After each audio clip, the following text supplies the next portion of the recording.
I'm George Galloway, and I present كلمة on Al Mayadeen television. Here we are in London. I speak my words freely, either in Parliament, on television, here on the streets of London. كلمة means free word. That's what I speak. So كلمة is a two-way conversation. Check it out on Al Mayadeen television.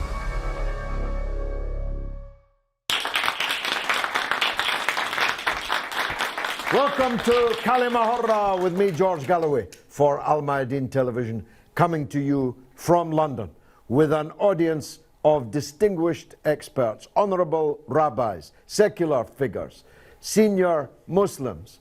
We are discussing tonight anti-Semitism and Islamophobia. Largely, we're focusing on the Western world because it is in the Western world that both of these phenomena are historically rooted and contemporaneously present. As everyone watching this will be aware, there is no history of pogrom or anti-Semitism in the Arab and Muslim world, least not until the rise of Zionism as a political ideology. Equally, of course, in Muslim countries, Islamophobia, by definition, cannot be a problem, but it very definitely is a problem here. And in the presence of these distinguished rabbis, let me begin by tracing some historical truths. Anti-Semitism was a brute reality for Jews in Europe for hundreds of years. For hundreds of years, Jewish people faced marginalization, discrimination, bigotry, and pogrom, leading up to the ultimate pogrom of millions of Jewish people in what is known now as the Holocaust with a capital H. I have no truck with those who deny the existence of anti-Semitism, of pogrom, or of the Holocaust. It was an article of faith, of right-wing European nationalism, morphing into fascism in some countries, principally Germany, and that industrialized attempt to wipe out, to extirpate Jews from the face of the earth actually happened. We can quibble as to the exact numbers of people who perished in that Holocaust. I have no time with such quibbling. Whether it was 3 million, 4 million, 5 million, 6 million is immaterial to me. There was an attempt to annihilate physically European Jewry. Equally, I'm not going to hide from an uncomfortable truth which has become almost unsayable here in Britain and in some other countries. It is this, that Zionism is the other side of the coin of anti-Semitism. After all, both the Zionists and the anti-Semites share at least one thing in common, at least one. And that is that both of them believe that a Hungarian Jew is not Hungarian, a French Jew is not French, a British Jew not British, and that they should leave their own countries and go and live in somebody else's country, even if that means, as it did mean, the wiping of that country off the map, the scattering to the four winds of the four corners of the earth of the people of that country. I refer, of course, to Palestine, where now 13 million Palestinians live in the world, mainly as refugees and exiles, without papers, without status, held up at borders, marginalized and reviled. The Palestinian people, therefore, have been the principal external victim of that European anti-Semitism. The Palestinian people who had no history whatsoever of anti-Semitism. Before the rise of Zionism, Jews, Christians, and Muslims lived in the Holy Land, in Palestine, in Jerusalem in particular, as neighbors and as friends. In Britain today, and particularly inside the British Labour Party, a crisis has been created not over Islamophobia, but over the issue of anti-Semitism. Now, I spent 36 years in the Labour Party, and not just as a foot soldier, though that's how I started out. I was a professional organiser for the Labour Party. At the age of 26, I was the chairman of the whole Labour Party in Scotland. I was a Labour Member of Parliament for the best part of 20 years. I have never met an anti-Semite in the Labour Party. And I don't believe that beyond perhaps a handful, that anti-Semitism exists in the British Labour Party today.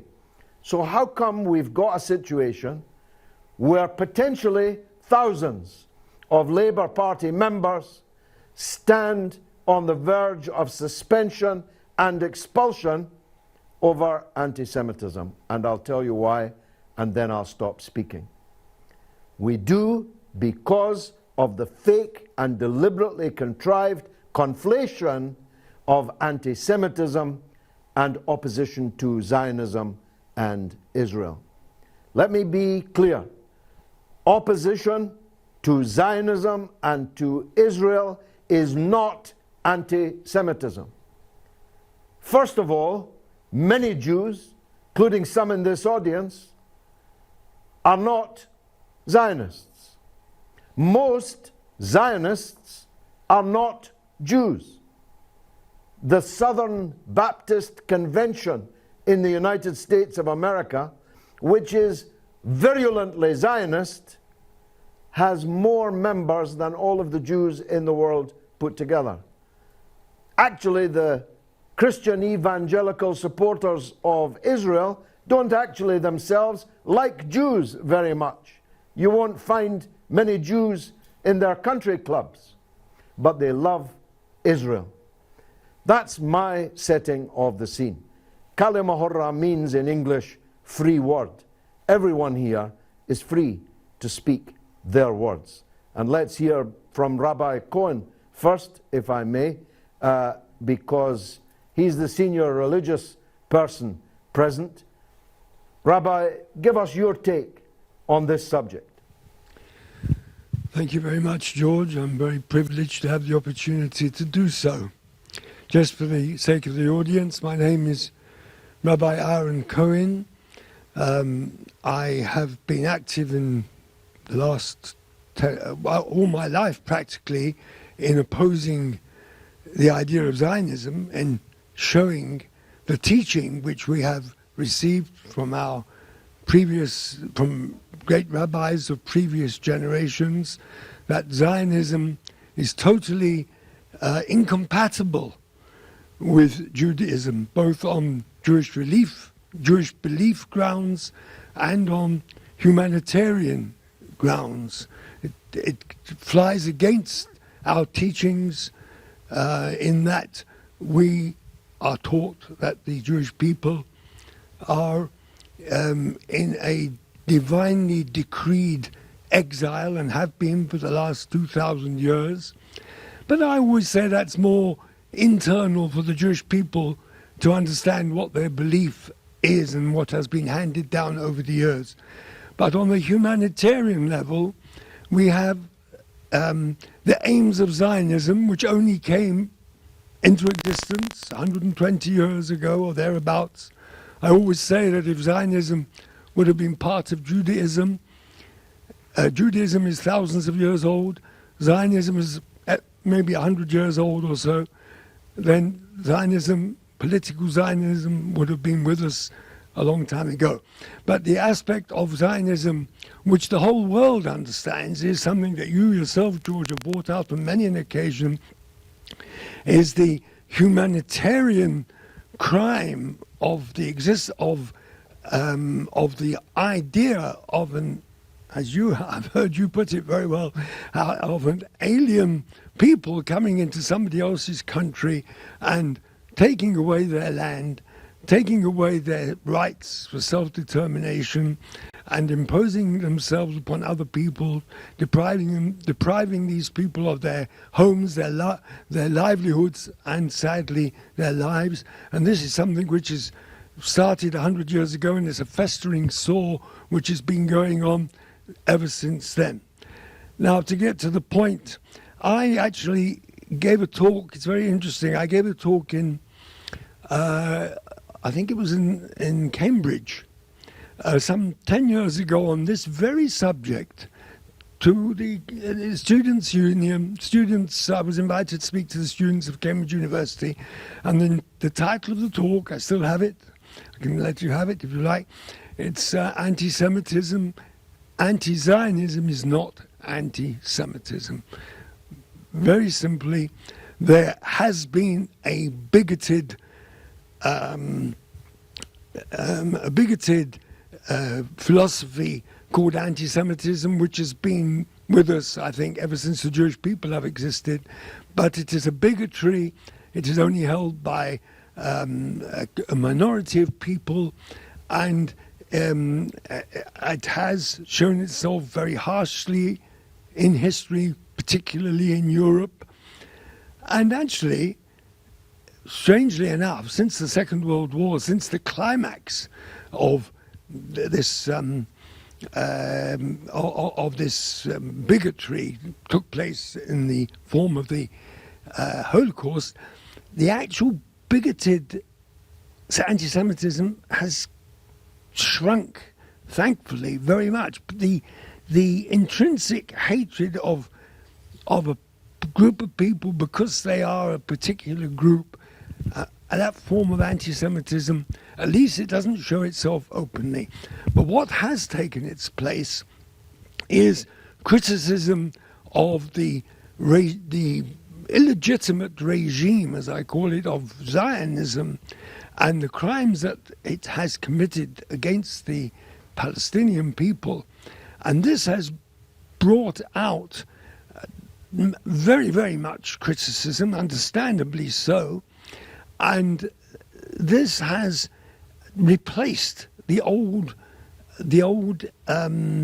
anti-Semitism. The criticism of Zionism has replaced the old anti-Semitism. But what one has to understand is that it is a criticism of Zionism, which is a political movement, which is nothing to do with the Jewish religion. It is totally incompatible with the Jewish religion. By people who were overwhelmingly atheist, of course. Yes, that's quite true. As Professor Ilan Pappé put it, most Israelis don't believe in God, but they believe that God gave them. That's exactly. And the founders of Zionism were totally atheists. They did not believe in any form of religion. There was and there is sadly a segment of the Jewish people who do claim to be Orthodox or to adhere to the Jewish religion, as can be seen on every people's televisions and are shown, can be seen in the form of the so-called West Bank settlers who claim to be Orthodox, but this is absolutely false. They've taken a false idea, totally against our teachings, and they have bolted it on to Judaism, and they claim fallaciously that this is part of the Jewish religion, but the Jewish religion teaches that totally thou shalt the not opposite. kill, thou shalt not steal. That's right, absolutely. So, just to wind up for the moment, there's no question about it. Anti-Zionism is in no way anti-Semitism. Anti-Semitism is an ancient bigotry which thankfully is shrunk to a large degree these days. Anti-Zionism is the opposition of a harsh secular movement which has taken over somebody else's country, where opposition to it is absolutely understandable and acceptable. And in no way can that be confused with anti-Semitism. Anybody who criticizes Israel because of their deeds cannot in any way be accused of anti-Semitism in any way. Thank you. Thank you very much, Rabbi. Yes, sir. My name's Tony Greenstein.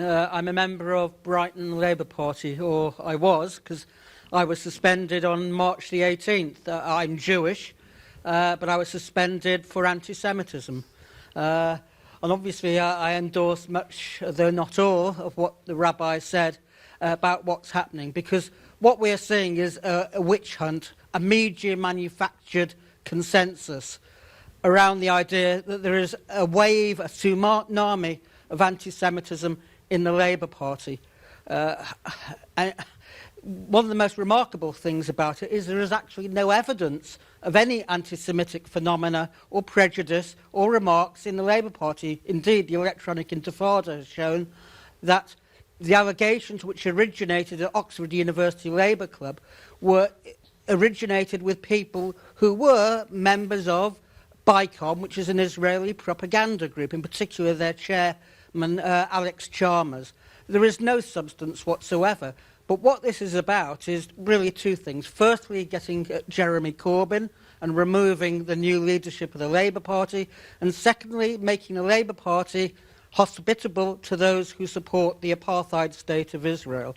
And if that means attacking Jewish people for anti-Semitism, then so be it. So one of the charges against me is I've said that Zionism is a form of Jewish anti-Semitism. The historical record is quite clear. Theodor Herzl, the founder of political Zionism, said that anti-Semitism contains something of the divine will to good about it. He explicitly said he had pardoned and understood anti-Semitism because Zionism starts from the basis that you cannot fight anti-Semitism. You must do what the anti-Semites tell you to do, which is to leave where you are living and go to Palestine and then colonize and settle somebody else's land. So anti-Semitism, as you said, George, quite correctly, is the other side of the coin of Zionism. Zionism and anti-Semitism go together, and that's when, for example, Ken Livingstone made his remarks, if you remember, about Hitler having supported Zionism.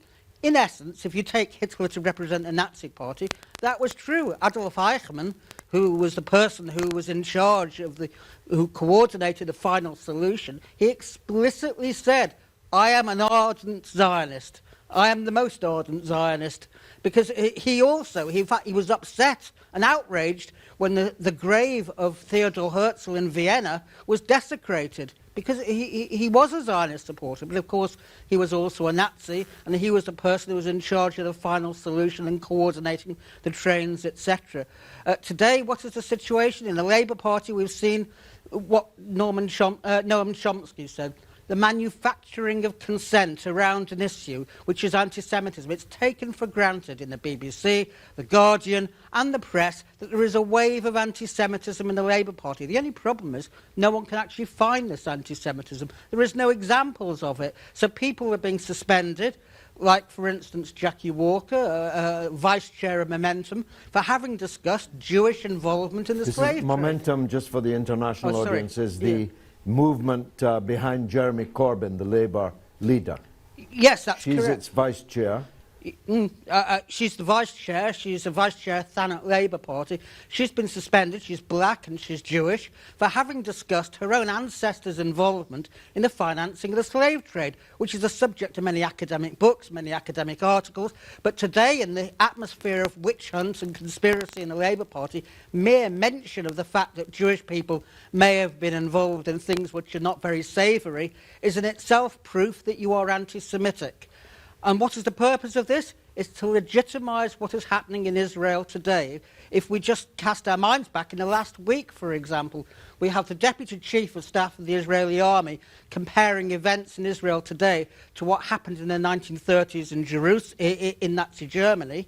We have only at the weekend the new Defence Minister of Israel having replaced Moshe Yaalon, who was no slouch when it came to killing Arabs. But even he is a moderate compared to the new Defence Minister, Avigdor Lieberman. And one of the conditions that Lieberman joined the coalition of Netanyahu is to bring in the death penalty for terrorism. But in case people are worried, he's made it clear that the death penalty will only apply to Palestinians, because it will only be applicable in the military courts of the West Bank. And the only people in the West Bank who are subject to the military courts are Palestinians, because Jews are not subject to them, they're subject to the normal Israeli civil courts. Now that's apartheid, isn't it? How can it be anything other than that? You're going to execute Palestinian killers, yes. but you are not going to execute Jewish killers. No, that's right. I mean, it goes back to the Talmud. There was a different penalty for killing Jews and for killing non-Jews. And Israel takes the most, I think, reactionary parts of the Talmud and turns it into state policy. So the religion is used to justify and legitimate, in many ways, the same as in Saudi Arabia, for example, where religion is used to justify coercion and repression and racism. And in Israel, whatever happens in Israel, it will not be reflected in the way Israel is seen by the media and by the powers that be in the West, because it's in their interest to turn a blind eye to what is happening. So that all the evils you see in Israel today completely go by the board. The reality is that Palestinians in Israel today are the Jews of the Middle East. And that is something people should bear in mind. There are indeed comparisons between Israel and Germany in the 1930s, although, of course, today you'll be called an anti-Semite if you dare to speak the truth. Well, that's the beginning of the show, opened by a religious Jew, closed in the first part of this show by a secular left-wing Jew. We'll hear from others of all religions after this.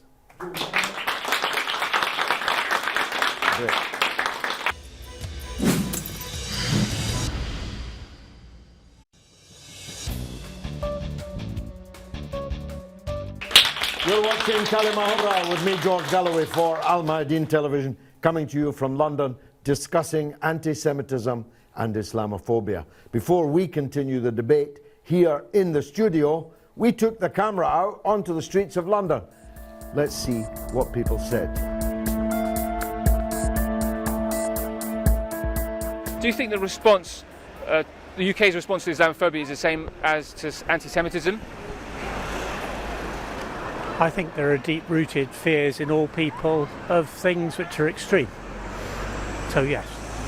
It's difficult to say. The problem with anti-Semitism is that it's very hard to define.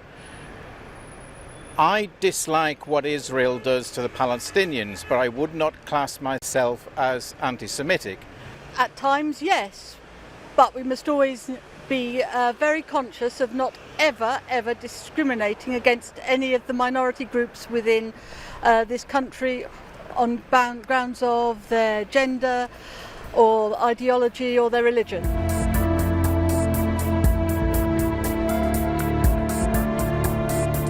Do you think politicians treat Islamophobia as seriously as they would treat anti-Semitism?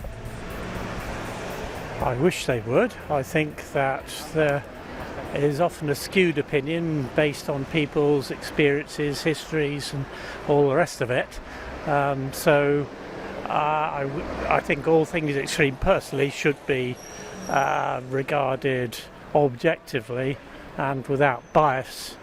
And I do think all forms of media are very guilty of bias wherever you go to. The Islamophobia, of course, is heightened in recent years, and that kind of concern, but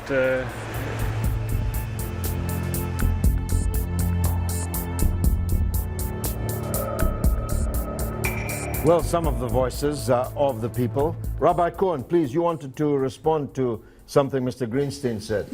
Not particularly what Mr. Greenstein said. I just wanted to add a very sad phenomenon that has shown up in this whole national debate. It is a national debate, and that is that one or two people who are considered by the world at large as being prominent rabbis have come out with the idea of joining the witch hunt against the Labour Party in general and against people like yourself and Jeremy Corbyn and Ken Livingstone. This has shown itself in an article by the chief rabbi, as he is called, in the Daily Telegraph some weeks ago, and more recently an article by a senior rabbi in the London Beth Din. And I want to say that I can tell you that that section of the Jewish people who consider themselves to be authentic Jewish religious people do not recognize the authority of the chief rabbi, and they even question the authority of this senior rabbi in the London Beth Din. But they certainly criticize the conflation of anti-Zionism with anti-Semitism, which is brought out by these two rabbis. This is certainly not the accepted view of authentic Orthodox Jewry. Thank you for that. Let's take some other contributions. Go ahead, sir. Hello. I'd like to make two quick points. Firstly, there's an obvious similarity between anti-Semitism and Islamophobia. At the time of Jack the Ripper, the right-wing press here in the UK... Jack the Ripper, the famous English murderer. Yep. The English press in the UK described the crime as a quintessential Jewish crime. When Anders Breivik committed his terrorism in Norway, before we knew the identity of the murderer, it was already being talked about how this is an Islamic crime, Islamic terrorism, etc. There's a historical parallel, and there's a contemporary parallel.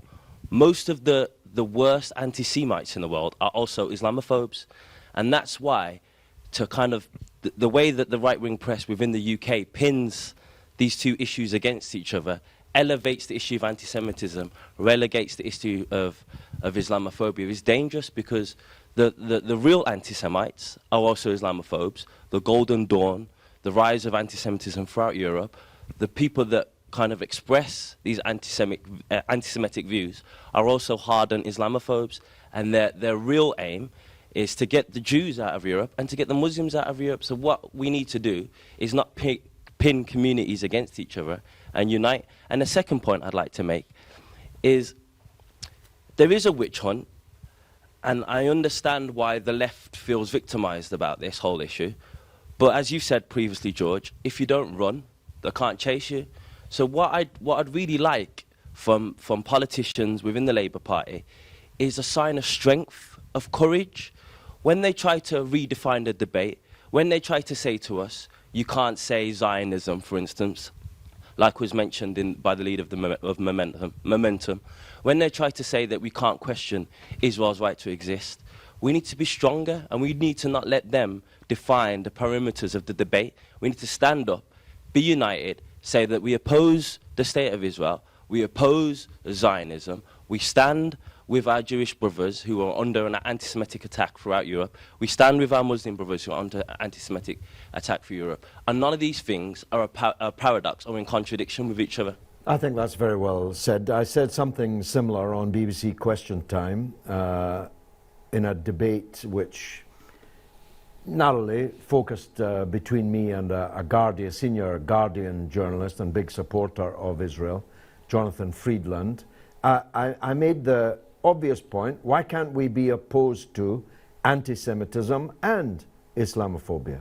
Why do we have to divide these two issues? Both are manifestations of bigotry, hatred against the people because of who they are, not because of what they have done. Of course, that's such a screamingly obvious point. It's surprising that people don't automatically, as a default position, have it. Of course, they might pay lip service, as Friedland did that evening, to that point, but they don't, in fact, in practice.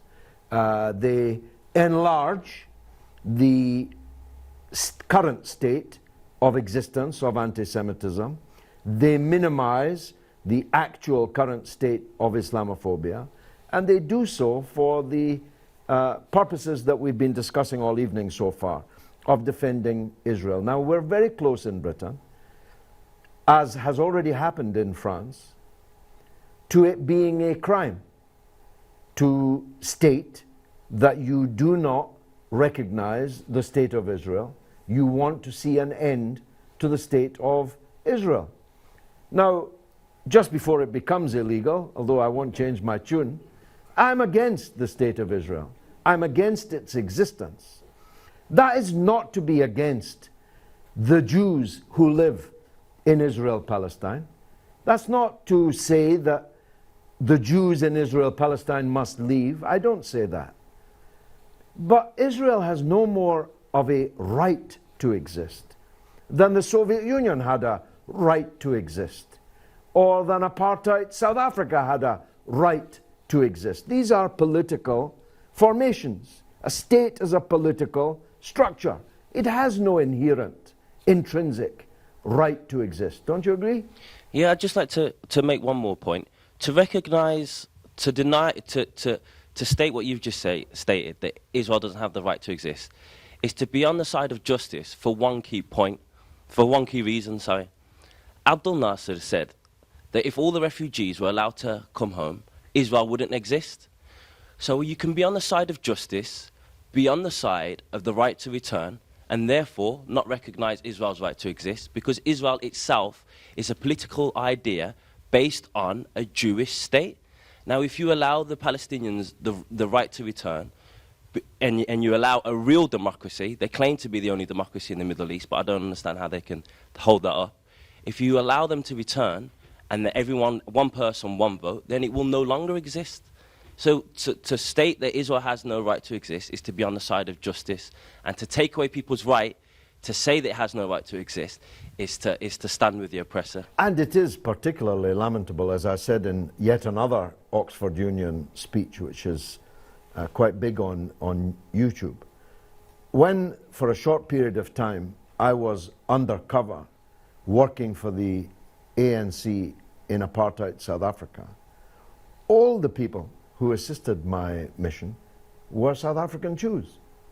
South African Jews were against apartheid, at least their greatest figures were. And they were amongst the greatest figures in the liberation struggle.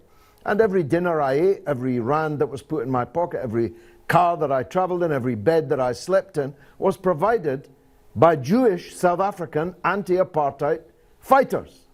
And some of their leaders, of course, were murdered by the apartheid state or imprisoned for decades by the apartheid state. So I make the appeal always. Jews don't have to be on the side of apartheid. The greatest Jews in our era were against apartheid. Let's take some other contributions. Thank you. Just linking up to the Rabbi's point, I was going to ask actually that, you know, we hear obviously the loudest voice in the media is certainly that of the Zionist view, but we hear very little from, you know, the Jewish voices for peace. And I wonder why that is the case. Is there, you know, ingrained fear in the Jewish community to speak out, perhaps against the chief rabbi? Well, I mean, Tony Greenstein has been speaking out for justice, and as you well know, no justice, no peace, since we were both very young men indeed. But he doesn't get the platforms. He won't appear on BBC Question Time instead of Jonathan Friedland. And he doesn't, and such people don't get the platform. Some of the greatest, not just Jews, but Israelis. I mentioned him earlier. Professor Ilan Pappé is in Britain. He's one of the most eminent historians ever to come out of Israel. He's a best-selling author. Anybody ever seen him on the BBC? Has he ever been on Question Time or on Panorama? I myself, he may well have been, but I myself have never seen him on television. So it's a matter of deliberate policy to pretend that all Jews are Zionists and supporters of Israel, and that somehow it's just, if you'll forgive the pun, it's just not kosher to criticize Israel if you are Jewish. And those who support Israel get elevated, and those who oppose it get marginalized. A better, not a better point, but a different point that you might well have made is, where is the leadership from Britain's Muslim population, well, that which is 10 times larger than the Jewish population in Britain, but has yet to produce any clarion voice or voices who are taking up these issues and defending the Muslims in what is an actual wave of hatred, even violence. No, that would have been my second point, that actually I think that there's a deep ingrained fear in the Muslim community to basically stand out against Islamophobia, because they are targeted. I mean, for example, Prevent is targeted predominantly at Muslim families. So the quieter you are... Prevent is the British government's crackdown on politics, frankly, in the Muslim community under the guise of cracking down on terrorism, just for the international viewers. So I think there is that deep ingrained fear in the Muslim community. That's not a defence for the so-called Muslim leaders, because I think one of the poorest responses from them has been almost a very defensive reaction to basically the vast majority of atrocities that have been committed in the name of Islam. I mean, Daesh doesn't represent me or the vast majority of Muslims, but yes, they feel they have to apologise for it. I don't see the need that I have to apologise for Daesh or any other extreme group that, for me, is not Islamic. Indeed, but as I pointed out, and the young man in the audience quoted me, if you don't run, they can't chase you. This gentleman here. Hi, George. I just wanted to respond a little bit about what you were talking about in terms of no clarion calls from the Muslim communities. There are indeed speakers and people who actually speak up on the issue of Islamophobia. However, as you mentioned previously, that they're not actually given a platform in the mainstream media to actually air those views. When they do get any kind of platform, the standard response is it's a fake call of Islamophobia in an attempt to close down free speech, my right to criticise Muslims for what they have done. And I think there's also a very lazy, almost implicit attitude in the media's reporting when they're talking about the rise of anti-Semitism to suggest that anti-Semitism comes from Muslim quarters. That in itself is ironically an Islamophobic thing to suggest. Well, of course it is a reality that anti-Semitism exists among some Muslims. It is a product of a lack of clarity in thinking, which didn't actually exist when Tony and I were young in this movement. All Palestinian cadre, campaigners, advocates, were very careful about the dichotomy that exists between Jewishness and Zionism, and some are less careful today. Just as anti-Semitism no doubt exists in the same right-wing circles that it always existed in Britain. It was a routine. The deliberate conflation of Zionism and Jewishness is a tactic brought about by Zionists. So, for example, when you talk about the incident about the president of the National Union of Students talking about the Jewish Society in Birmingham University, she labelled them a Zionist outpost. That had the benefit of being true. And that's my point. What I was going to say to you is, if they're not a Zionist outpost, why are they outraged at her criticism of Israel? Right? If they are the Jewish Society, then their concerns really should be about the British Jewish identity, not about political criticisms of Israel, a faraway land. We'll hear more from you and from the others after this.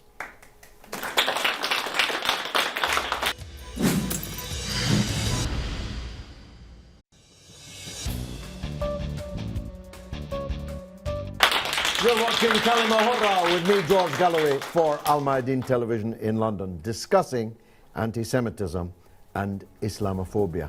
As I said earlier, we took our camera out on to the London streets to hear the voice of the public.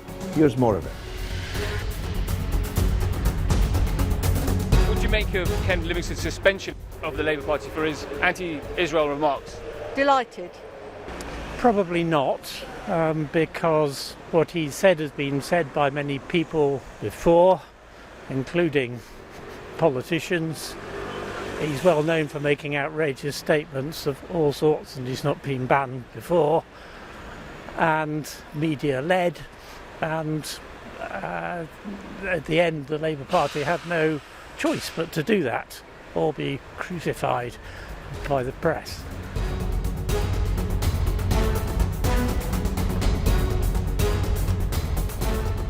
Do you think anti-Zionism is the same as anti-Semitism?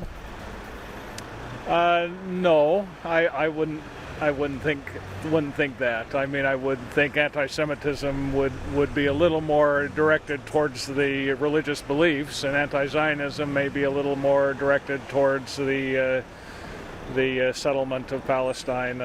I honestly don't know. I suppose no. I suppose Zionism is more on a political issue, and obviously in any political issue, including one we're facing in Britain at the moment, there's two sides. Do you think anti-Zionism and anti-Semitism are the same thing? I distinguish between the two. They can, if you're not careful, one can run into the other. Well, I was going to make the point that as what Ken Livingstone, the former mayor of London, twice mayor of London, as what he said was the truth, he can hardly be expelled from the Labour Party for telling the truth. And then I remembered that's exactly what happened to me. Let's go to the gentleman in the back row. Go ahead, sir. Hello, my name is Amir, and I want to ask you a very, straight question. First of all, my curiosity all the time, just ask myself that what is behind all the actions in the world, for example. And I just go search everywhere on the internet from many of friends, and I have, I'm as a Muslim, have many Christian friends, Jewish, and even the people, they don't believe anything like God, for example. And all of them just tell me that, the Zionists are the people who controls everything and every action in the world. And it just makes me to think very deeply about this and what does it mean exactly. But I couldn't find exactly the reality and the real answer for that one. My question to you is that, do you know exactly what's the reality behind this and why all the people, it means all of my friends in my vicinity, they believe that Zionists are the people who controls everything. For example, Obama is one of the leaders in there, and is the person that when you see it on the screen and the TV, he shows very, perfect man. He just, for example, when no rules for Iran, they just tell a greeting for the people and try to show himself that I'm a very perfect people. But on the other side, and behind that one and up in that one, so I think all the things are fake. But I don't know exactly the truth about this. Well, let me tell you the truth. If the meaning being conveyed by your friends and the internet is that Jews are behind all these troubles, that is not only absolutely untrue, but it's absolutely dangerous. It is quintessential anti-Semitism. But if a Zionist is defined as a supporter of the State of Israel, well, almost all of our rulers are supporters of the State of Israel, and therefore it would be true, but not the whole truth, because they don't do what they do. They don't commit the crimes that they commit because they're supporters of the State of Israel. That just happens to be one of the parts, a relatively small one, of their crime record. The idea that I often confront on my television and radio shows and public meetings, that Jews control the banks, for example, is completely untrue. It is completely and absolutely untrue. Yet many people believe it, and it's an anti-Semitic trope, and it should be contested. I even get people quoting to me from documents which were exposed as forgeries more than a century ago. And we must be clear, and we must be, and I have been, you can check it on YouTube, I have been aggressively clear that such ideas, such expressions, not only are wrong in themselves, but strengthen Israel and its supporters, because they disfigure the face of the movement against Israel. Let's take another speaker. Anyone? Go ahead. So my question or point really was to you that this has been dressed as a very anti-Corbyn agenda, i.e. trying to root out the so-called anti-Semitism in the Labour Party. I mean, how much of that would you buy? Because I'm, on a personal level, I'm not sure whether Corbyn will actually survive till 2020, but whether this is more of an issue that actually BDS is beginning to take effect, because Israel's exports are down apparently by about 22%, and that actually there needs to be a response to basically try and tackle BDS.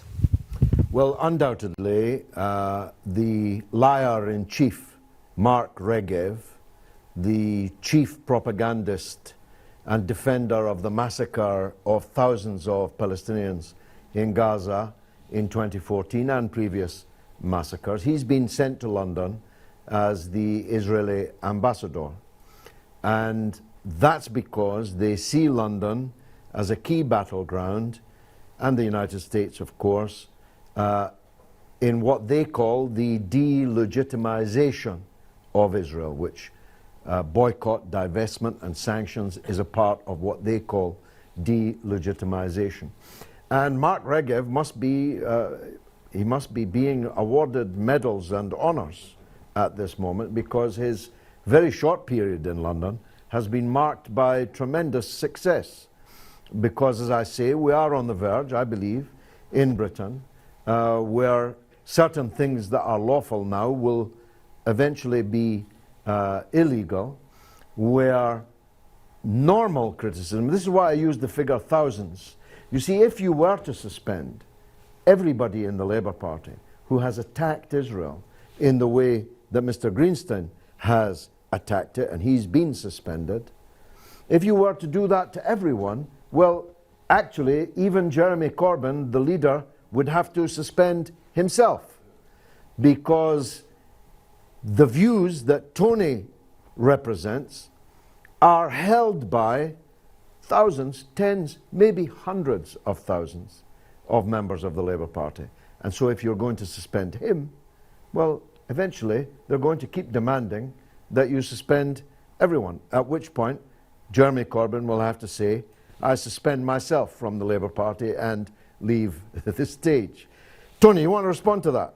The campaign about anti-Semitism, which we hear so much about, has nothing to do with anti-Semitism at all. It's about support or opposition to the Israeli state. It's a false flag operation in that sense. I mean, one of the charges against me is I made a comment that Israel is waiting for the Holocaust survivors in Israel to die off. They live, most of them, in dire poverty. And Israel doesn't particularly want to pay welfare benefits. For making that remark, I was suspended.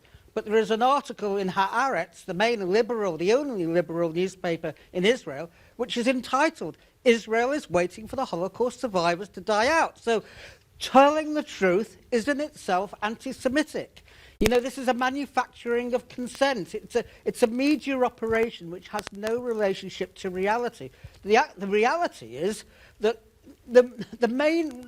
those who are responsible for anti-Semitism today in Britain, and it is quite minor anti-Semitism, it's a marginal prejudice, is actually the Zionists in Israel themselves. Because when you associate the Jewish community in this country with the abominations of what happened in Gaza, then some people will become anti-Semitic, because they will hold Jews individually responsible. They're wrong to do that. They're wrong to fall for that propaganda, but unfortunately some people do. Didn't the chief rabbi himself do that in the recent article that was referred to? He did. He said that Judaism and Zionism are intertwinable. So the logic that goes out from that is that if you're Jewish, you're a Zionist, and if you're a Zionist, you are responsible for what Israel does. There's no other meaning to Zionism. And it's ironical that the fascist anti-Semitic parties or groups in this country, the British National Party, the English Defence League, demonstrate with Israeli They flags. wave Israeli flags, yeah. yes. And I have one photograph of the EDL attacking a Palestine solidarity demonstration or stall in Birmingham, where they wave an Israeli flag in one hand and they give a Hitler salute with the other hand. That is the irony of these people, and they're not alone. All throughout Europe, the major fascist and far-right parties, with 2 or 3 exceptions, are pro-Israel. People like Geert Wilders in the Netherlands, for example, because Israel is seen as the main demoniser, the main attacker of people who are Muslims. And the far-right love that, because anti-Semitism is marginal. And it's ironic, actually, that people like Stephen Pollard, who edits the Jewish Chronicle, who is actually one of the main people to have launched this campaign, 5 or 6 years ago, when an anti-Semitic Polish MEP visited the Tory party conference and spoke there, and then later visited Israel as an honoured guest, Michal Kamiński, a member of the European Parliament, he defended him as the best supporter of the Jews in Brussels. Why? Because Kamiński is pro-Israel. Of course, in Poland, he is one of the most anti-Semitic politicians out. I won't go into the details. The same is true, isn't it, of the Ukraine, where Western policy is to support brazenly, openly fascist formations. And Israel goes along with that. Absolutely. Only last week, the leader of the Freedom Party in Austria, Horst Strach, he visited as a guest of Likud Israel. He visited You're Yad kidding. Vashem. I am not kidding. No. This is a man who was a member of a party which was formed by Nazis to rehabilitate the very ideas of the Third Reich. He was an honoured guest in Israel. Why? Because he hates Muslims. He supports Israel. Because when people support Israel, they do it not because they love Jews, but in the words of Alexander Haig, who was the US Secretary of State, because Israel is an unsinkable aircraft carrier in a very volatile region. And that is really what this is about. Thank you, Tony. Let's take another of the Jewish voices, the young gentleman at the end. I just thought it would be important to point out that the Israeli government itself in Israel also demonstrates open anti-Semitism to the anti-Zionist Jews who are living there. And not long ago, a few months ago, because they're trying to make forced enlistment of all the religious Jews to the Israeli army, one of the ways they go about doing that is by sending religious soldiers to walk through the communities where the religious people live, the enclaves, to try and make them more... to dragoon them into the armed forces, yeah? Yes, to make it a normal thing for a religious person to wear the uniform. And he was chased out by people, men and children. And one of the things which was raised in the Israeli government after that episode was to murder the extreme right-wing or left-wing politicians in the Israeli government. Raised the idea of violently attacking the religious people who lived in the enclaves.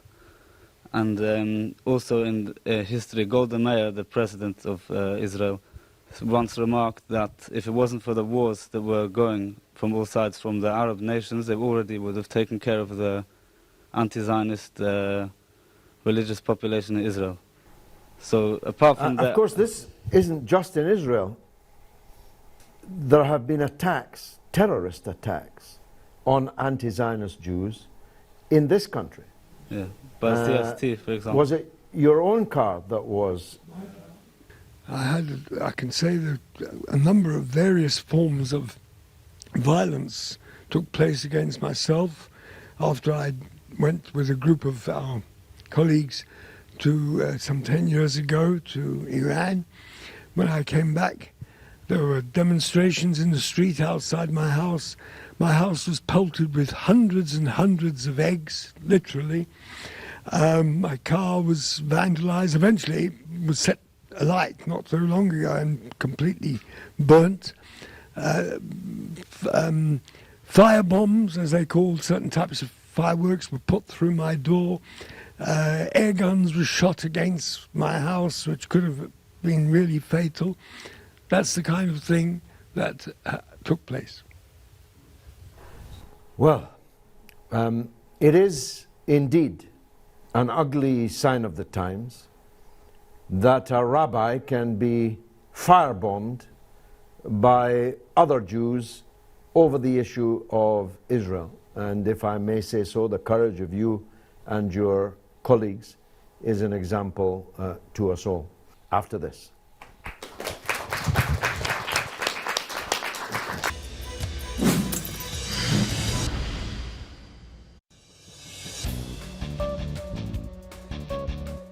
You're watching كلمة with me, George Galloway, on Al-Mayadeen television, coming to you from London, in what has been, I think, a splendid debate on the issues of anti-Semitism and anti-Islamophobia, or Islamophobia, the fear, loathing, hatred of Muslims and of Islam. This is the last segment, so I want to get as many people in as I possibly can. Let's take the gentleman at the back of the room, please. Hi, my name's Omar. I just basically wanted to ask, when you have members of a political party expressing their own opinions, if those opinions are seen as out of kilter with the rest of public opinion, how are they then accountable? How are they? Is there kind of any trial? Are there arguments put forward before they're kicked out? I was put on trial before a kangaroo court convened by Tony Blair and expelled from the Labour Party for the way in which I opposed the invasion and occupation of Iraq. Ken Livingstone, the twice Mayor of London, has been suspended from the party. The Israeli TV service Memory has harvested some other material which will now be held against him in any eventual trial that he faces. I myself have real doubts as to whether Ken Livingstone will be allowed back into the Labour Party despite his seniority and eminence, but we'll see about that. It is the job of people in a political party to express their honestly held opinions and defend them and be accountable for them. If a member of the Labour Party was a racist, you would expect him to be expelled from the Labour Party, which is an anti-racist party. Mr. Livingstone is the farthest thing from a racist that you could possibly be. Indeed, if he were not such an anti-racist, he'd probably still be the Mayor of London today, because he was defeated primarily because he was held to be a mayor who was more interested in defending the minorities in our midst than he was in the interests of the majority, as at least it was then. So let's hear some other points of view. Hi George, I just want your views and about Sadiq Khan wanting to hold the Tel Aviv festival in the streets of London. I want to know if you think he'll go through with it or what your views are really. Well, I'd better explain to the international audience who Sadiq Khan is, because no one will ever have heard of him. He's the recently elected mayor of London, and one of his campaign planks was to hold a festival of Tel Aviv. Now this festival is going ahead. Indeed, it's being advertised on the most unexpected basis on the South Bank in London now. It seeks to portray Tel Aviv as something different from Israel. In other words, you can love Tel Aviv and maybe not love Israel. You can love Tel Aviv but not Netanyahu. It advertises the large number of gay people, for example, in Tel Aviv, hoping to persuade liberal supporters of the gay lifestyle in London that somehow Tel Aviv is worth supporting for that reason. It's going ahead. The Mayor of London is supporting it, will host it, and the bad news for him is that Netanyahu intends to be here for its opening. And so we will then have a Labour mayor of London, a Muslim called Khan, standing next to Benjamin Netanyahu, cutting the ribbon and declaring open the festival of Tel Aviv. As Chairman Mao once said, sometimes the enemy struggles mightily to lift a huge stone only to drop it on its own feet. I believe this festival of Tel Aviv will turn out that way.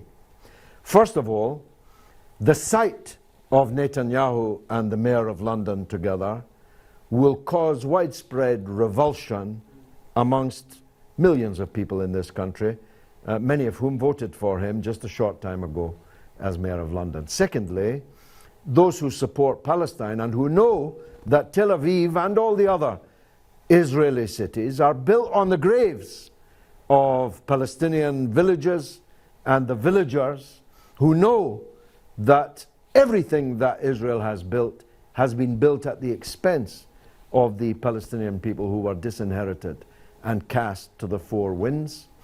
They will mobilize huge demonstrations against that festival of Tel Aviv.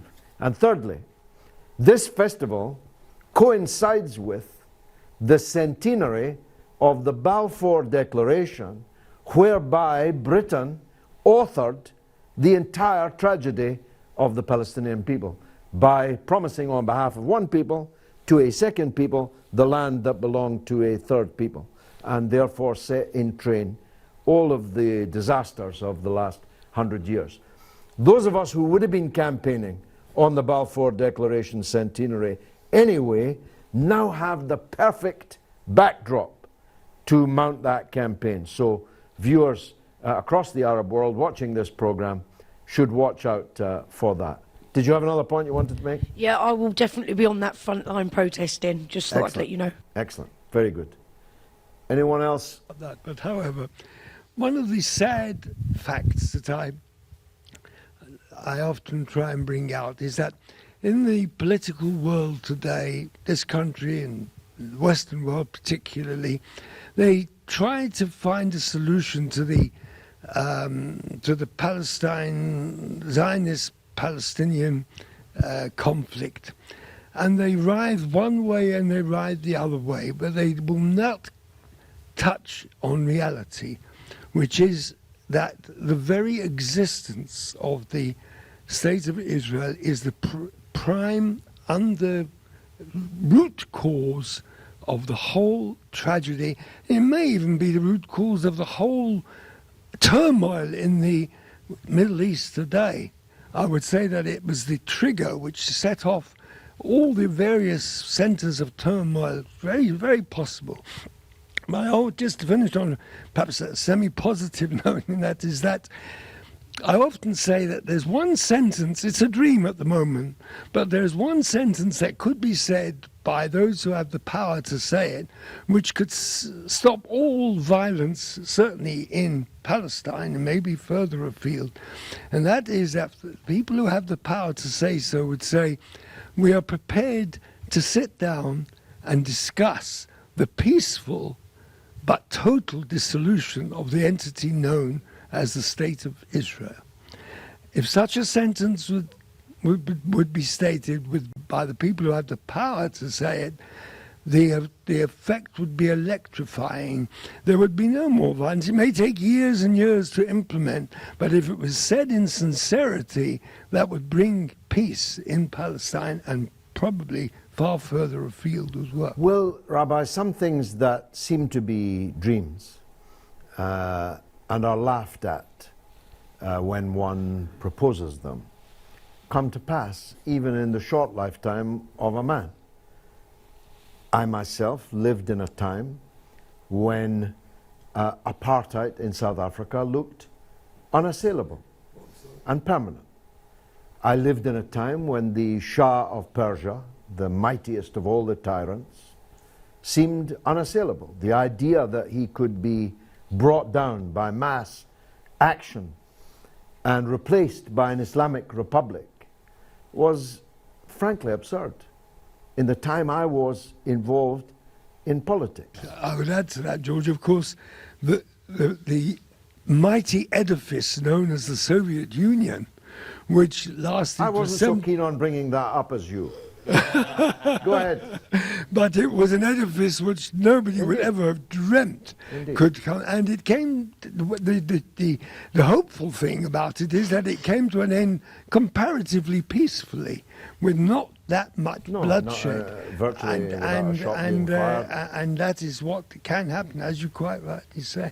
But there won't be peace in the Middle East until the Western countries, Western world, accepts that, starts to really question the very existence, the right of existence of the entity known as the State of Israel. They're afraid to do that at the moment. But until they do that, there won't be peace in the Middle East. Gentleman in the middle. Yeah, I'd like to touch on how the State of Israel came to being. And recently we remembered, I wouldn't say celebrated because it was a tragedy, the Nakba. And because of this weak lack of courage on the left, no Labour politician dare speak about this tragedy because of this kind of controversy. So Mark Regev, as you said, has been very successful. He's taken certain things off the agenda. He's made certain things unspeakable. I recently met Rabbi Jacob Weiss, a very great man, and had a really great conversation. And the point that he made to me was, the reason why the Zionist lobby is so successful as opposed to the pro-Palestinian lobby, well, the Palestinian solidarity movement, which is larger within the UK and possibly larger throughout the world, is because he said that with the Zionist lobby, they might have differences, some might consider themselves right-wing, left-wing, but they remain unified on one key point, and they remain determined on one key point. While on our side, we're divided. And we've seen that come manifest itself in this whole flawed anti-Semitism debate. When you see people like Owen Jones attacking Ken Livingstone, when you see other so-called left figures attacking Ken Livingstone, when really they should be defending not just Ken Livingstone, but the brother who's sitting just in front of me, and all of the other Labour members that got suspended. Essentially what I'm saying is, it's a call for unification. If we're ever going to stand up and be as successful as the other side, we need to look at what they do well and dare I say, copy it. Tony, last word for you, a minute and a half. Go ahead. I don't want to spend time on Owen Jones. He's a political... Nobody knows who Owen Jones is in the world. That's right. He's a political coward and an entity. The point is that the West supports Israel because it's in its own interests. The capitalists, big business, the oil companies, etc. The only way Zionism, the State of Israel, is going to be deconstructed so that we don't have apartheid there is when the Arab peoples of the Middle East get together and they overthrow the regimes, like in Saudi Arabia, like in Egypt, for example, which are in an alliance with Israel. It's only when the Arab peoples themselves are free that the people of Palestine will be free, and that should be the message that goes out. Hallelujah. Amen. That's the night that we have discussed anti-Semitism principally, actually, rather than Islamophobia. Many viewers will not quite understand why this is an issue. It is an issue because Israel has seized the initiative in Western countries, and perhaps preeminently here in Britain. They who feared us delegitimizing them are trying to delegitimize us, trying to paint the opponents of Israel and of the Zionist political ideology as anti-Semites, when the truth is, and I say this with all sincerity, and they know it, I would give my life's blood on the pavement outside your house to defend you against anyone who wanted to touch your hat or touch your beard or touch your life or touch your religion or how you live your life. And Ken Livingstone would be beside me, ready to give his life's blood. I mean that sincerely. So we who hate racism, who hate bigotry, who hate Israel because we hate bigotry and hatred and injustice, We are the real defenders of Jews and Muslims. I've been George Galloway. This has been كلمة حرة on Al Mayadeen Television.